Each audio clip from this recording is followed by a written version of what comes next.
With us today, we got Joe, Trigger Joe Britson. All right, let's go. To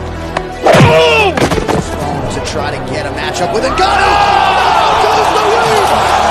Francis Ngannou. This is just a fist. When I start throwing it around, I can leave one hell of a mess. Let's dance. Multiple occasions. Wow, it looks like they're going to swing to the very end. And he wasn't kidding. Wow. It's very rare.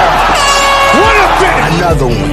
It really poses the question, what do you want to do? Do you want to take a chance and risk getting knocked out? Oh, my God. Oh my God. Trying to take care of business, trying to get to It's a knockout. Oh, my It's a knockout. And it's closing in, trying to finish it, and it's over! Because I'm going to take this foot, and I'm going to whop you on that side of your face. There's not a goddamn thing you can do about it.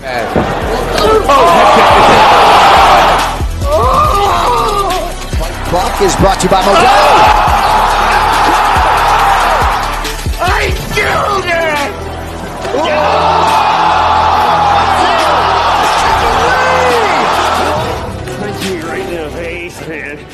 And we have a new nickname. Okay, we have William Send It 7 Pearson. All right, other than that, we used to call him Willie Pete. We used to call him the Mad Russian. For his opponent to be quicker on the canvas.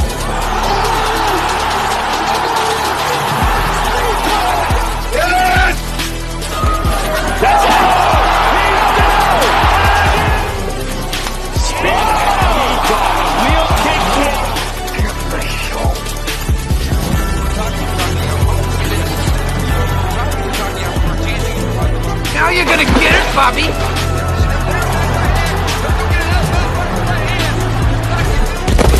I think you've had enough.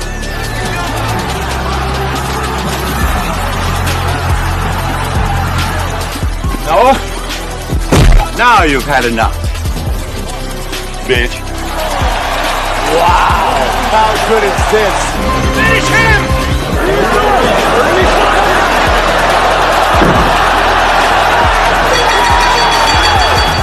Body bag! Yeah! All right.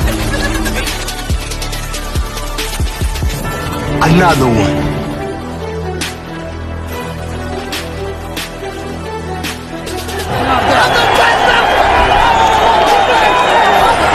Everybody gets triggered. It's just if you become a pansy. That's in the Book of Brawl. I think Not surprised, motherfuckers.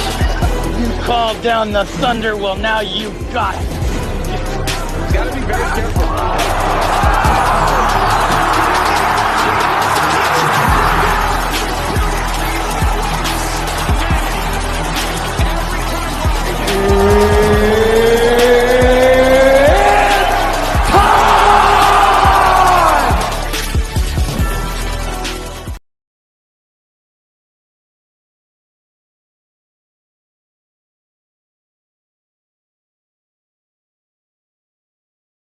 What's up, sports fans?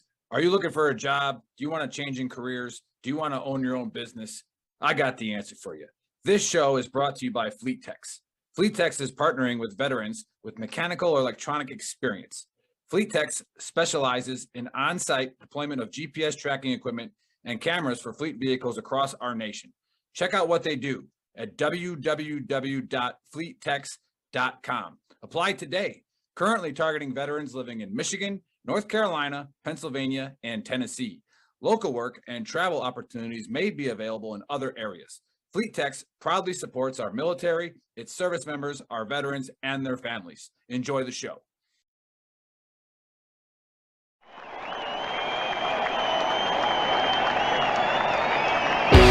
This is the Veteran Trash Talk Sports Betting Show with your hosts, Trigger Joe, Send It 7 Pearson, and the Big Earl. UFC, NFL, if it's on, we're betting on it.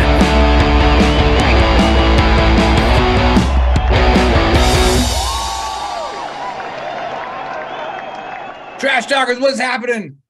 Gruntworks Nation, I know you're out there. You're watching. Thanks for watching. We're going a little bit earlier today because this old Send It 7 Bill Pearson is in Alaska. Like, who the fuck goes to Alaska, right? You know, maybe unless like you're hunting or fishing, but I mean, what are you doing there, Bill? All right, get your ass back here, and let's pick some fights. Because we know, we invited Tamara on to do picks because we know who the brains of these picks are. Right, we know who's pulling the strings on your little card that you have. That's it. All right, Bill. Yeah, we got you. We're on the.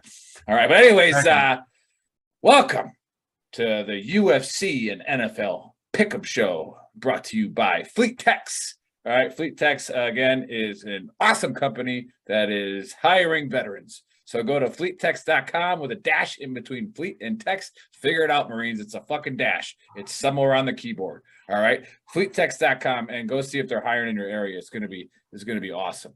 But anyways, Preston Paris is watching, and I heard he's gotten smaller. Did you hear that, Joe?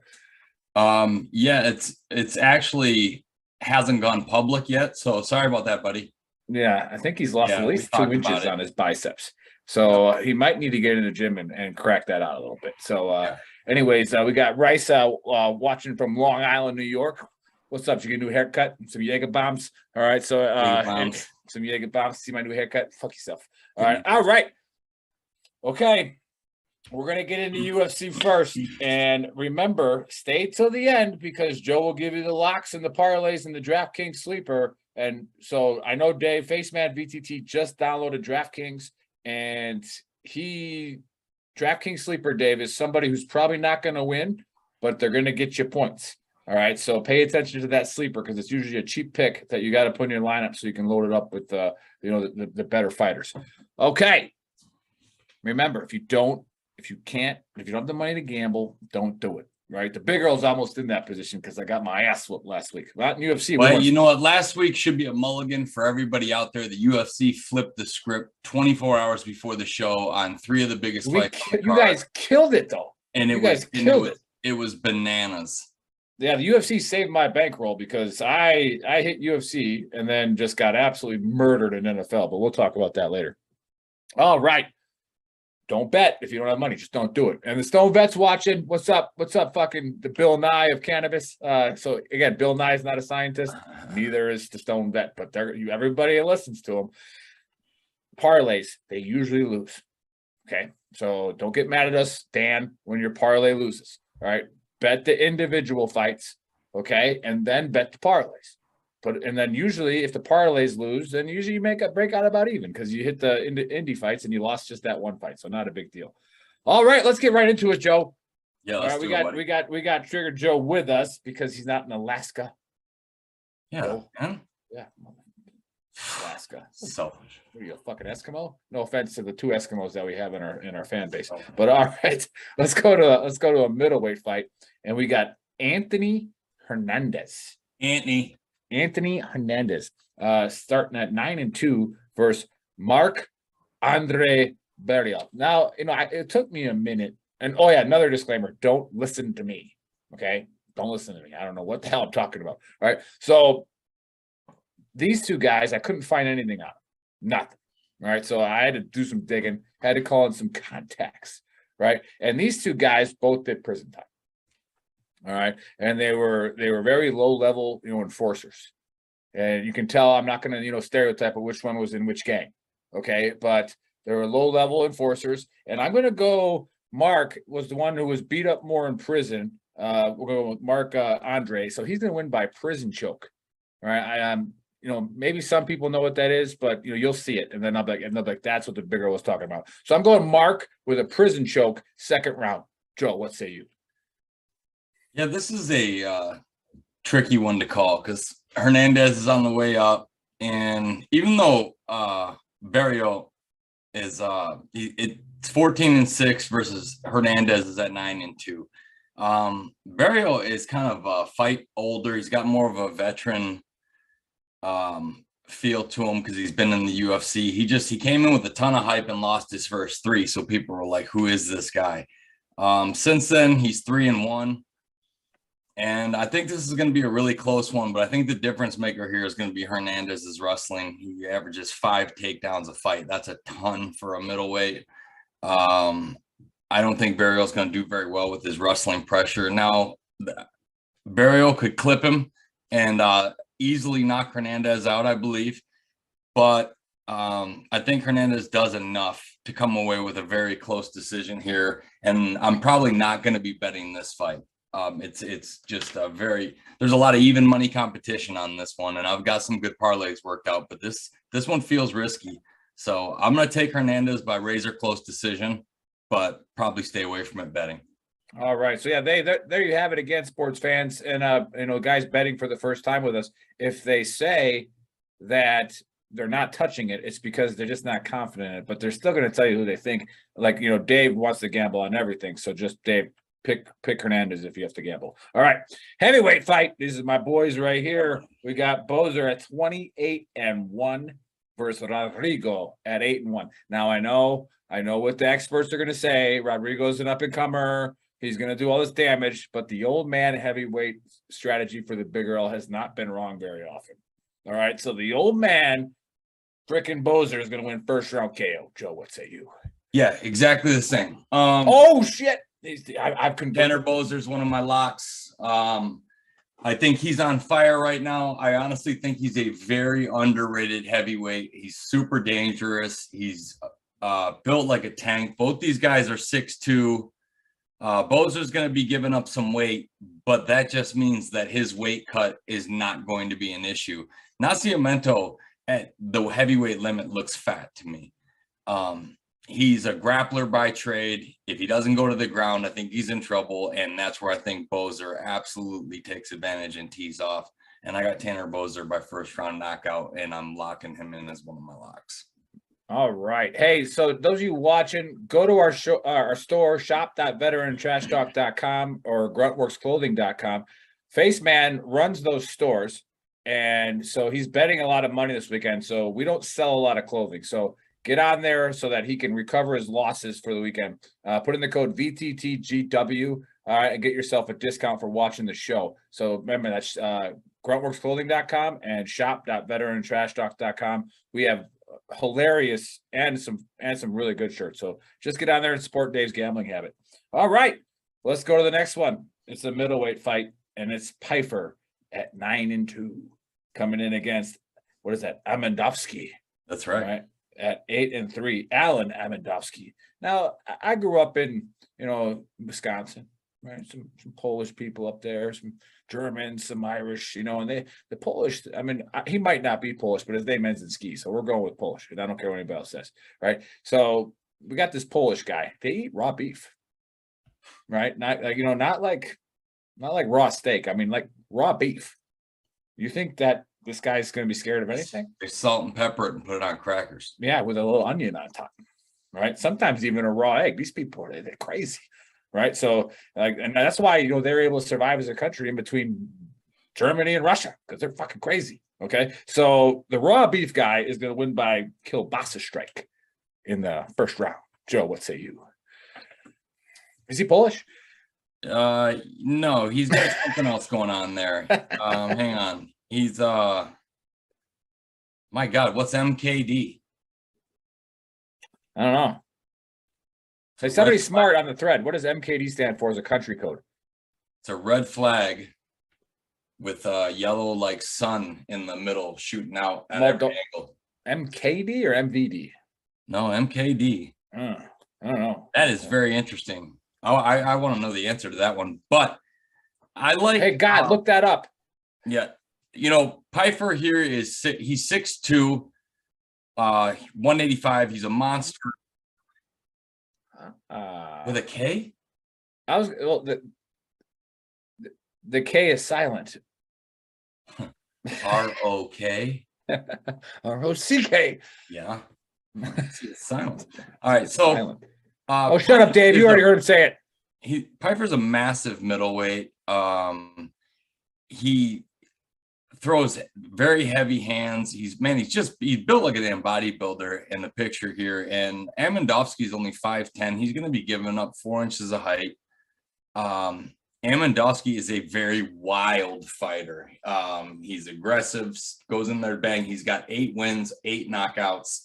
But he does have 3 losses, and all of them are in the UFC. Since he came to the UFC, he hasn't won a fight. So he's 8-3 with 8 knockouts in Bellator.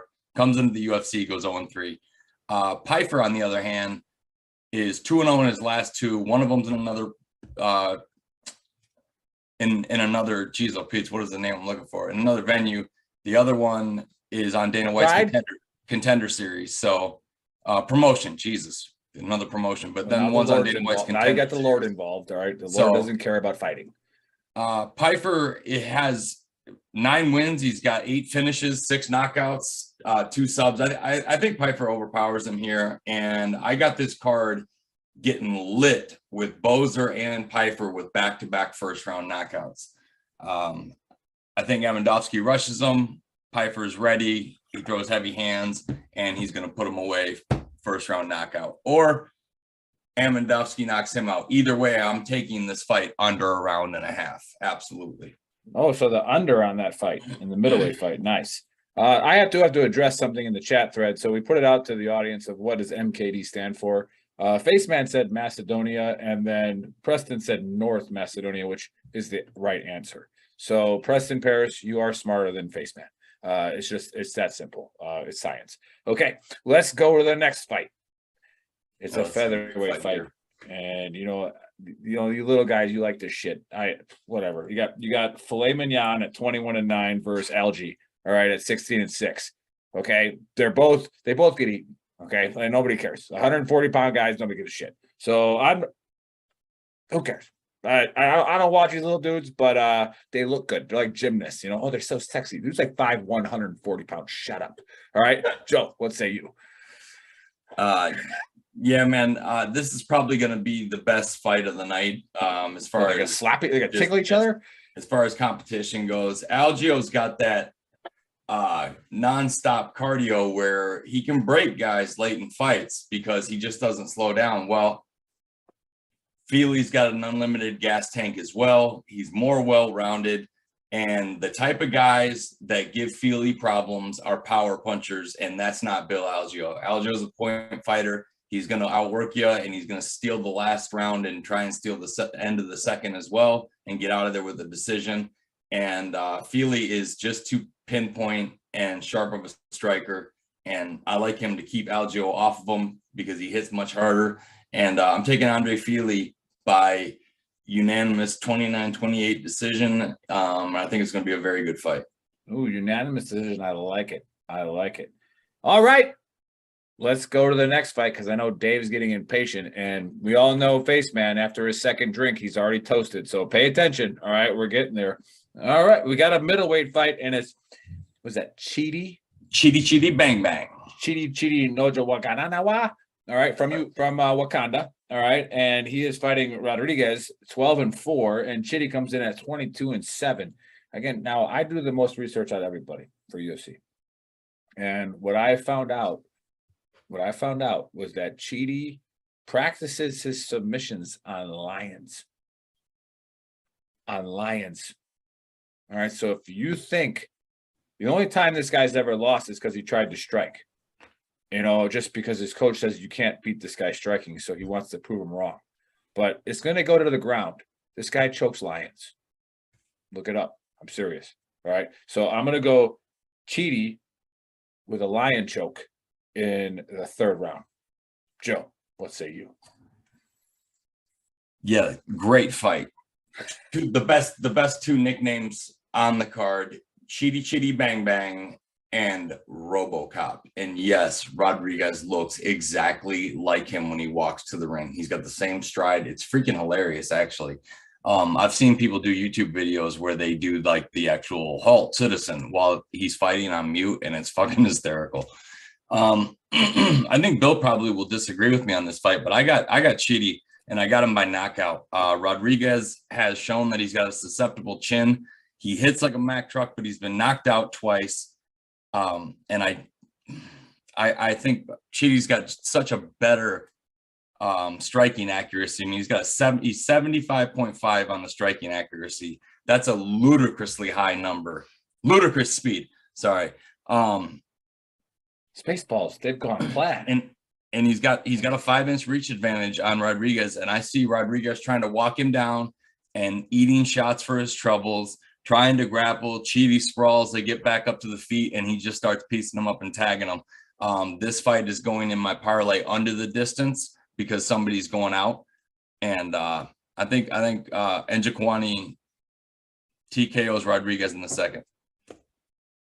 Very nice. Very nice. All right. So people are texting me right now. I don't know what he's saying, but before we get to the main event here, and now we got a little bit of time because Bill's in fucking Russia or wherever he is. Mad Russian went home.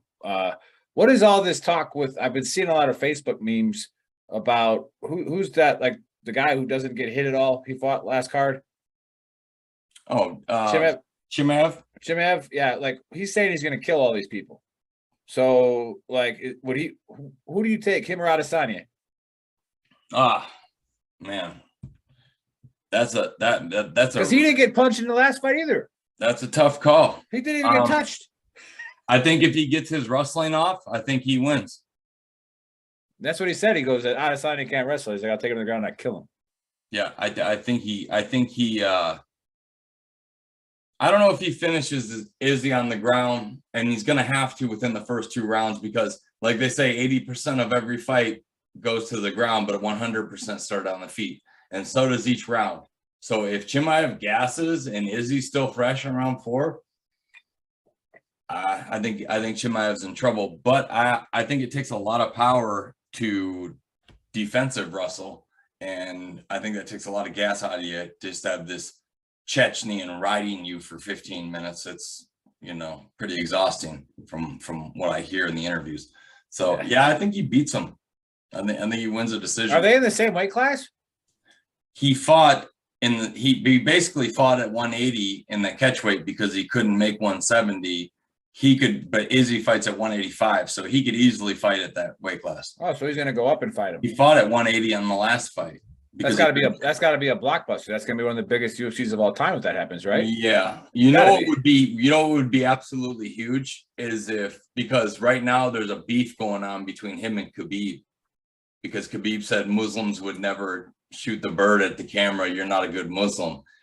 If Khabib said, I'll fight you at 170 if you can make the weight, that would break the fucking pay-per-view of all time if Khabib came back and fought Chimaev right now. Because a lot of people would be betting that Khabib would be the favorite too. I would think. He's never lost. Yeah, I was curious. I've been seeing a lot of that on the social media waves recently, and I'm like, why is he talking trash about? I mean, I know it's promotion for maybe the fight happens, but like, he's not real smart. You can tell that he gets he thinks he's one of those people that, because there's a language barrier, every single time someone mentions his name, he takes it as a threat, and his only answer back is I kill that guy, take his head.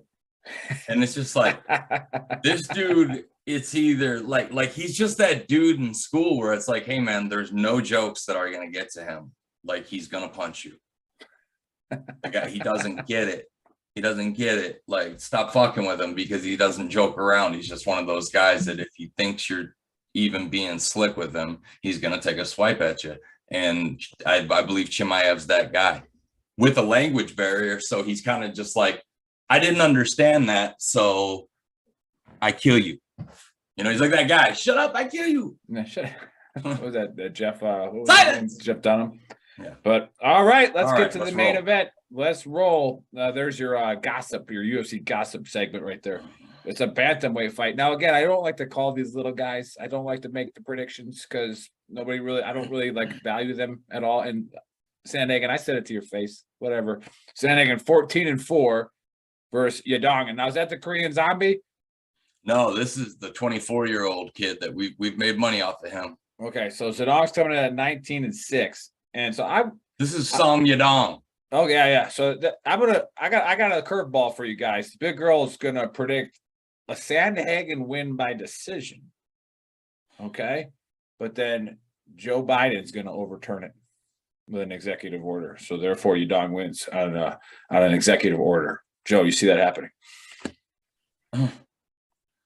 I don't know about the second part, but I was leaning towards Song on this one just because of how much of a tear he's been on and how sharp he's looked in his last couple. And Corey's lost too, but one of them was against Peter Yan for the belt, and Corey fought his ass off in a great fight. he only lost that fight 3-2. And then in the TJ Dillashaw split decision that I thought he won, and I think Bill thought he won that one as well. And as a matter of fact, in Vegas, when I met Sandhagen, I said, you got robbed in that last one. And he goes, oh, yeah. Did you see my face? And he just smirked at me. Because after the fight, his face was like this, and Dillashaw eyebrow was butterflied wide open. He was a leaking mess. And I think Sandhagen kind of got screwed in that one. So I'm not going to jump off the Sandhagen bandwagon, because he fought 2 monsters in his last 2, and he won 4 out of the 10 rounds with each of those guys. So I think this might be just a jump too high for Yudong as far as experience, the reach he gives up. Sandhagen's busier. He lands more strikes. He knows how to win rounds. He's been to these wars. And Yudong's, he's got a lot of fights for a 24-year-old. He's got 25 of them, but he's newer to the UFC than Sandhagen. And Sandhagen's already fought for the belt and fought very well.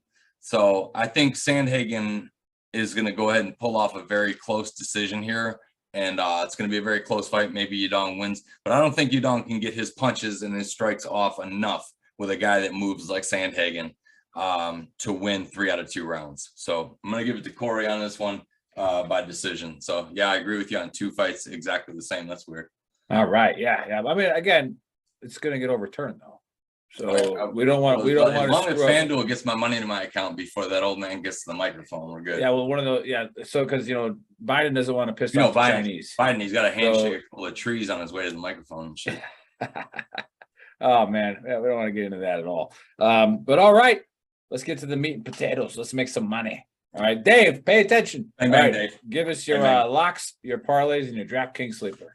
Okay, my DraftKings sleeper is the very first fight of the night. Cameron Van Camp over this kid, Mata. Mata fought Jim Miller and got knocked out in his last one, and Jim Miller is the old man with the beard who just keeps winning fights, but he did quarterback from the Bears. He did not impress me. Quarterback for the Bears, yeah, he's had a hell of a resurgence. But Van Camp is 6'2" at lightweight, and he's got 4 inches of reach with a 7.3 strikes per minute. I think he wins this fight, and he'll be very, very cheap because he's a plus 160 underdog. So there's my sleeper. My locks are Tanner Boser, the under on Chidi and RoboCop or Rodriguez, and then this Zell Huber, this young kid in the early prelims. I know it's a weird name. I like him over Trey Ogden. He's a minus 360 favorite, but check and see his stats. He's a jiu-jitsu guy, so maybe double chance him by sub or points and get that minus 360 down. But those are my 3 locks. So here's my parlay. I'll start in the prelims and work my way up. We got our favorite name in the UFC, Loma Lubumi. I thought it was Cute Labia. What's that? I thought Cute Labia was our favorite. Well, that's your favorite, but he just lost me money on Saturday. So did he? Himself. Yeah, he lost to Johnny Walker by first round submission. Yeah, I think I picked Johnny Walker. But none of us did. like, dude, yeah, that was a big old special on that one. Oh yeah, it was. We got Earled. But Denise Gomes, not impressed. Bumi's looked pretty good in her last few. So I like her to start the parlay off. And then old Zell Huber over Trey Ogden. Trey Ogden has done nothing in the UFC but lose fights. This Zell Huber is 12-0. So I think that should be a really good start to your parlay, get it going. And then the next fight up. So it's a 3 fights right in a row on the prelims. Trevin Giles over Koski. Giles has looked great in his last few. And Koski, I lost money on him in his last one, and I wasn't impressed. So there's 3. Then we go up, and Tanner Boser, I very much like him by knockout, and he's only a minus 175 favorite. So you can play him by knockout finish type, and it'll get you more money. Or money line, he's minus 175, but he's going to win that fight. Then I like Joe Pyfer over Amandovsky, and Chidi and Rodriguez to go under the distance. And that is my 6-leg parlay. Would you say Chidi and Rodriguez under 1.5? Or is that cutting it too close? Because a lot of gambling websites that aren't like, official American ones, you know what I'm saying? Like they don't Right. they don't give you that option. If they don't do the distance, under 1.5 is that's a tough one. Let's see what the total rounds is here. They got it over under 2.5 on FanDuel from minus. Okay, so it's a 5 round? Or is it 3 rounds? It's a 3-rounder, and they give you a minus 2.5, under 2.5 option. Oh, nice. Yeah. So I like that option if yeah. you're on FanDuel. If you're not, just will the fight go the distance is a minus 280 for no, it will not. And plus 200 for it to go the distance. So Vegas agrees with me. They think this fight, someone's getting knocked out. So take a look at the numbers. If it's too expensive for you on whatever site you're on, I get it, but I'm going to play it. I think it's a good play to add to a parlay at minus 200. It's still going to give you that multiplier and bump the number up. So I would run that through FanDuel right now, but we got some NFL to get to. All right. Very nice. Very nice. All right, guys, go take a 30-second break. And then we'll run another sponsor here by FleetTex and make yourself another drink. And now the Big Earl's NFL locks are coming up. Let's go. What's up, sports fans? Are you looking for a job? Do you want to change in careers? Do you want to own your own business? I got the answer for you. This show is brought to you by FleetTex. FleetTex is partnering with veterans with mechanical or electronic experience. FleetTex specializes in on-site deployment of GPS tracking equipment and cameras for fleet vehicles across our nation. Check out what they do at www.fleettex.com. Apply today. Currently targeting veterans living in Michigan, North Carolina, Pennsylvania, and Tennessee. Local work and travel opportunities may be available in other areas. FleetTex proudly supports our military, its service members, our veterans, and their families. All right, and we're back. All right, quick little break. We used to have a longer break with a cool video on it, but YouTube said we can't play Nelly on the song, so whatever. Anyways, now it's the Big Earl's time. It's the NFL locks. Now, I am. If you bet with me last week, I apologize, but trust me, I felt it too. And however, we did hit the first 2 upsets I called. Right, I called Chicago to upset outright over San Francisco. It happened, and I called Pittsburgh to upset. So those did happen. However, I made the mistake. I texted Bill. I said I'm 1 minute away in 2 games from being the god of Week 1.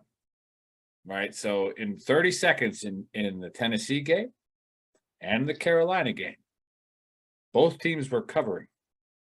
Not only did they stop covering, they just straight up lost. Okay. Straight up lost in the last 30 seconds. Okay. So that was bullshit. I'm just telling you right now. And the Carolina Panther game, first of all, that personal foul call that put them close to field goal range was bullshit. And then the Browns cheated. All right, they faked the spike and then spiked it, which is a new rule in the NFL. That's supposed to be a 5-yard penalty and a 10-second runoff. Okay, The refs got together. They talked about it. I don't think the refs know the new rule yet either. And they didn't, they waved the flag off, and then that dude drilled a 59-yard field goal to win the game. Just unfreaking real. But hey, that's the NFL. That's how it happens. All right. So, but all right, I got a good grasp on the way the teams are looking right now, and with some of the injury reports coming out. So I think I'm pretty confident this week we're gonna make a comeback. So right now the Big Earl's 2 for 3 on upsets, and I'm 0 for 3 on locks. That's not good. So let's go. We'll call that first week a litmus test for all of us.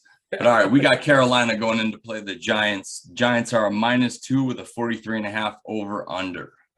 Carolina at the Giants. I'm trying to look at where my thing is. Okay, Giants -2 favorite, right? 43.5. That's right. Now I'm gonna put $5 on the Giants money line on this game. Probably. I like Carolina. I think they should have won, but going on the road, and if Saquon's healthy, he's showing what he can always do, right? And Saquon, I think the Giants defense and Saquon, I think it's going to be an ugly game. I like the under on that. But I'm going to go Giants. Giants just, they'll win. So go that one. All right, we got Indy going to Jacksonville. Jacksonville is getting 3 points at home, and it's a 45 over under. Call it the upset. Jacksonville, straight up. Okay, straight up. I All like right. Matty Ice. I like Taylor, but Jacksonville is a good team, right? They just blew it. They blew it last week, but they were on the road. They're at home. I think they'll be fine. All right, we got Miami rolling to Baltimore. Baltimore is a -3.5 with a 44.5 over under. Okay, take advantage of the hype that Miami's getting right here. Okay, Miami's got a lot of hype. They beat New England, like I said they were going to beat New England last week, because New England can't play in Miami. Even with Tom Brady, they couldn't play in Miami. But again, Lamar Jackson is going to win the MVP. He's going to win it. All right. He's healthy.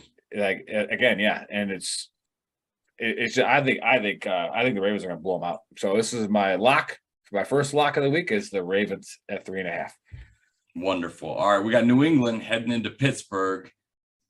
Pittsburgh is getting 2.5 points with a 40.5 over under. That's what I'm tracking. And old Jones is kind of banged up. All right. The quarterback for the Patriots is banged up. Now, TJ Watt's out. Okay. However, what I tell you about Mitchell Trubisky, what I tell you, all right, the people don't realize how good the Bengals actually are, how talented they are. All right. They remind me of the Packers with Favre, right? Where they can turn the ball over 6 times and still beat you. Right. Like, it's just because like they're that talented. They'll stay in the game and they're going to come at you. Right. But this is not that game. The Steelers, I think, they're going to win. Again, I like the under here. Vegas has it as a 40.5, which is really low for an NFL game. But I'm gonna go Steelers with the upset, straight up. All right. We got the Jets going into Cleveland. Cleveland is a -6.5 with a 39.5 over under. Boy, they must not have any confidence in the offense. The Jets. They got no confidence in the Jets. Right, like, and it's not going to score. And the Jets defense is actually pretty good. So the under is not a bad bet here. But I like the Browns to cover here. I'm not going to make it a lock, but I think the Browns win by a touchdown. All right, we got Tampa Bay going into New Orleans. New Orleans is a +2.5 at home with a 44 over under. Tampa Bay, the Bucks going into New Orleans. Now, I was getting kind of nervous because I said the closet MVP pick for the year is Jameis Winston, right? And did you see the splits on the first half and second half? I think he was like 10 for 20 in the first half for like 70 yards. Then he was 19 for 21 for 275 yards and 3 touchdowns in the second half. That's the thing with that dude, man. He's so strong that he can throw the ball with the same zip 47 times a game. Yep. Guaranteed he can do it. So I'm going to go, but what scared me with the Buccaneers.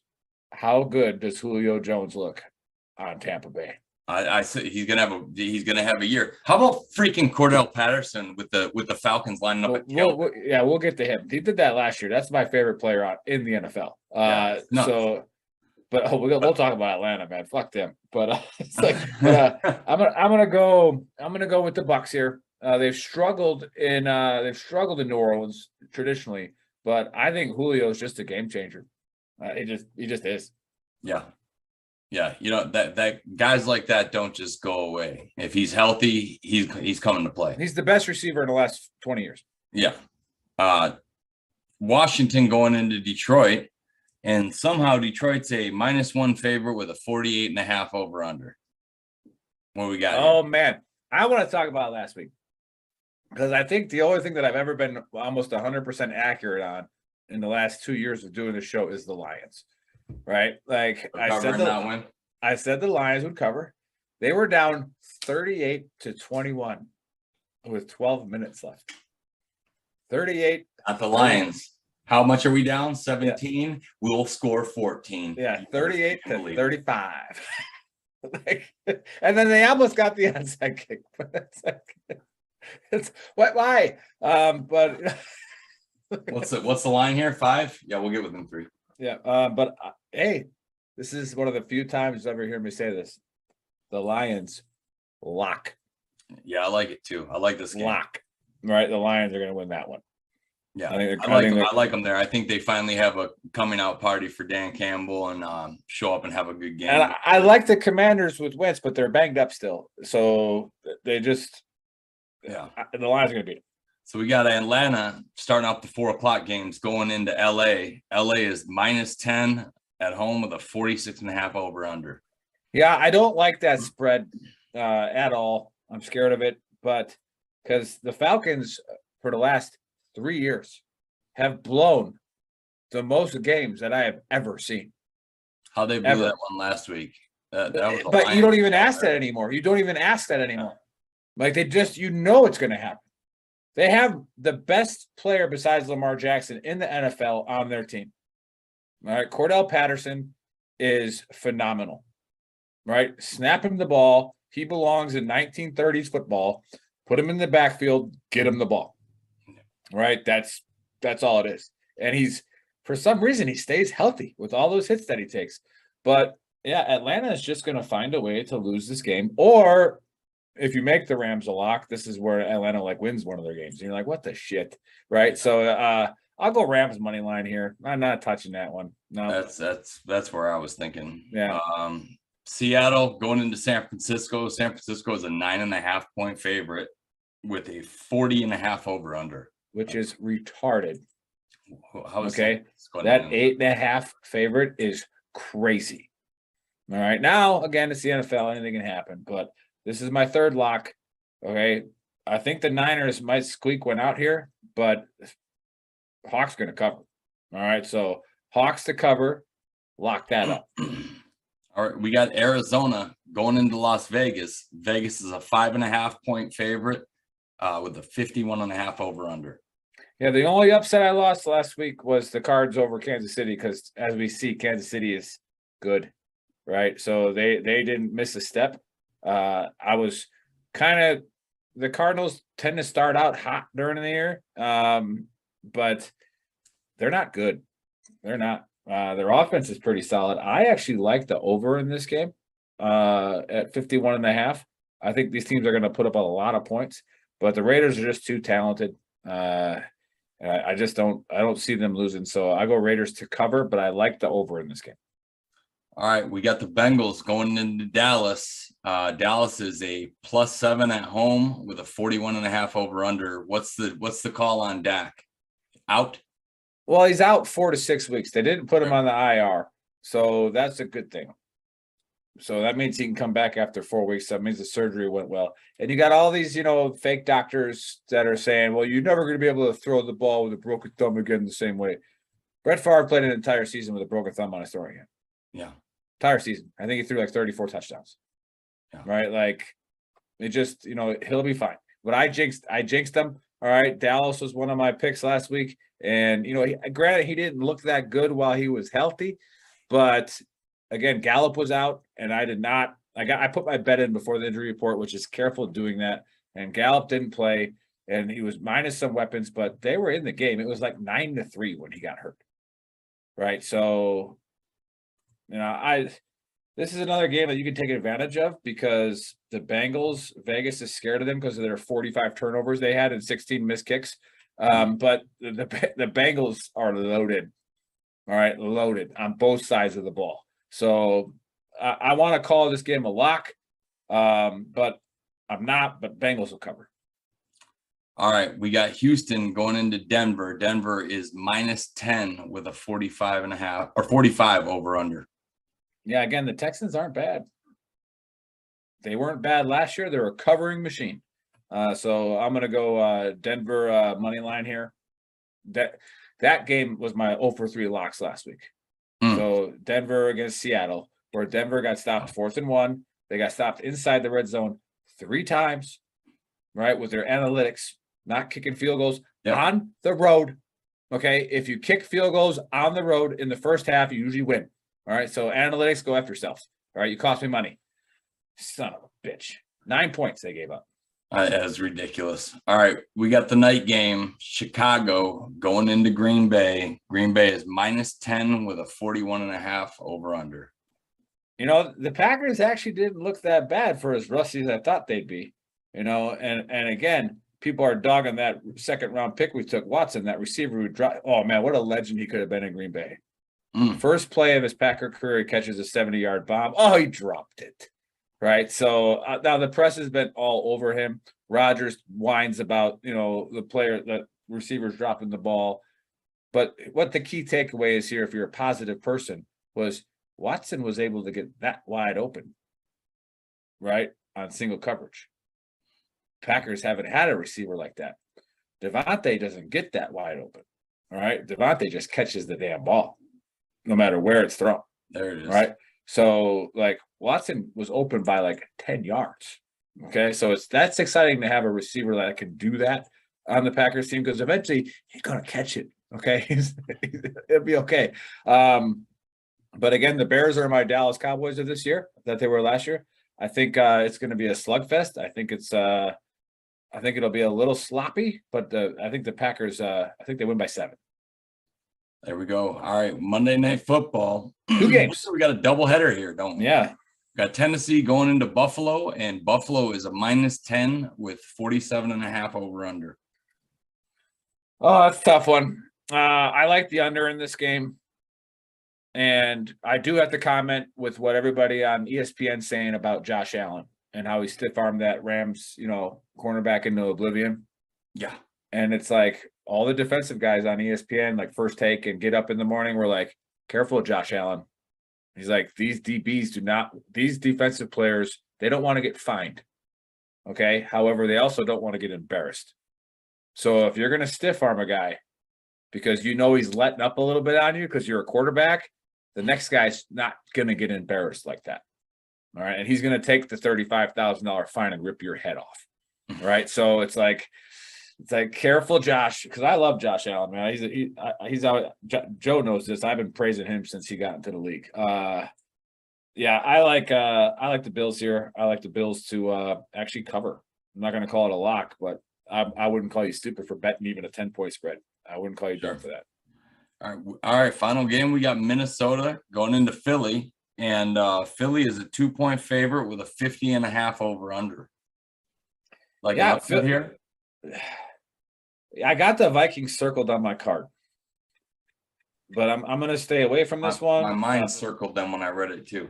Yeah. But then again, the Eagles have been so bad for so long, but I like their quarterback, and I like their defense. So I'm going to go Vikings on this one. In my parlay, I'll probably put the Eagles money line just because, and then bet the Vikings, with a side bet for $50 if I'm hitting my parlay, just to hedge it a little bit. Yeah. But yeah, that's about it. So let me go over my lock parlay. All right, my lock parlay is the Ravens at -3.5, the Lions at -1, and then the Hawks to cover 8.5 in San Francisco. And then my upset, I only got a 2-team upset parlay, is Jacksonville and Pittsburgh. Okay, if you want to throw in the Vikings on that one, I wouldn't blame you. But those are my locks, and that's it for the NFL. But hey, thanks everybody for watching. Yeah, this is what we want to do. All right, Joe and I, we wanted to start a sports show. We wanted to also, incorporate veterans. Joe wanted to. I didn't want to at first, but it's turned into a tremendous experience. So then again, those of you watching on the replay, Veteran Trash Talk is here to support veterans, active duty. Right, we are here. We're not a nonprofit. Okay, we're not here to say we're going to end soldier suicide, veteran suicide. All right, we don't have that goal. Our goal is just to build a community to where there is an answer to one of your problems. So go on VTT official. All right, say what you got to say. And I do have to address something because I haven't seen it in a while, but I got a message the other week by somebody who said that VTT official should be a private group because they don't want their family members to see them talking about their PTSD. Right. And we've had that complaint before, but not very often. Right. VTT official saves lives. 100% it does. We know it has. We're not changing it. All right. We're not going to do anything different with it. It's working. If you're that worried about your family members Looking at your Facebook profile, what should you do? Create a different one. All right, create a different one and go on there. But again, this is the me culture. They expect us to change something that's super effective for their own personal interest. Not going to do it, buddy. Sorry. We are here to save lives, and that's what we'll do. We're not going to save everyone, but we're going to, if we can save one, that's all that matters. And that's VTT. So go to our store, shop.veterantrashtalk.com or gruntworksclothing.com. Put in the code VTTGW. Also go to fleettex.com. And if you need a job, all right, a lot of people need jobs out there. Go get one. Go make some good money. All right. Well, Joe will tell you. Absolutely. Hey, and if Ryan is watching, Ryan and Joe, I need an ad. All right. I need an ad to boost. I'll have to put my acting shoes on, maybe. Yeah. So we want to boost an ad to show you exactly what the job is and how you can get it, and then we should be able to hook people up that way. Hey, big show. Yeah, exactly. That's exactly what I was thinking. But anyways, we'll see you tomorrow. We got a great guest, still active duty Command Sergeant Major Mike Burke. All right, he's a Brigade Sergeant Major, and he runs the Legends of the 75th podcast, 75th Ranger Regiment. So it'll be a great show. Bring him on there, and we'll get to talk to him and see what he's trying to do. He's also has an organization called Always in Pursuit. So it's he's doing a lot of good things while still active, just like we were. So we will see you guys tomorrow at 1700 Eastern time. Put your money where we say. Don't blame us if you lose. What's up, sports fans? Are you looking for a job? Do you want to change in careers? Do you want to own your own business? I got the answer for you. This show is brought to you by Vtt. Vtt is partnering with veterans with mechanical or electronic experience. Vtt specializes in on-site deployment of GPS tracking equipment and cameras for fleet vehicles across our nation. Check out what they do at www.fleettex.com. Apply today. Currently targeting veterans living in Michigan, North Carolina, Pennsylvania, and Tennessee. Local work and travel opportunities may be available in other areas. Vtt proudly supports our military, its service members, our veterans, and their families. Enjoy the show.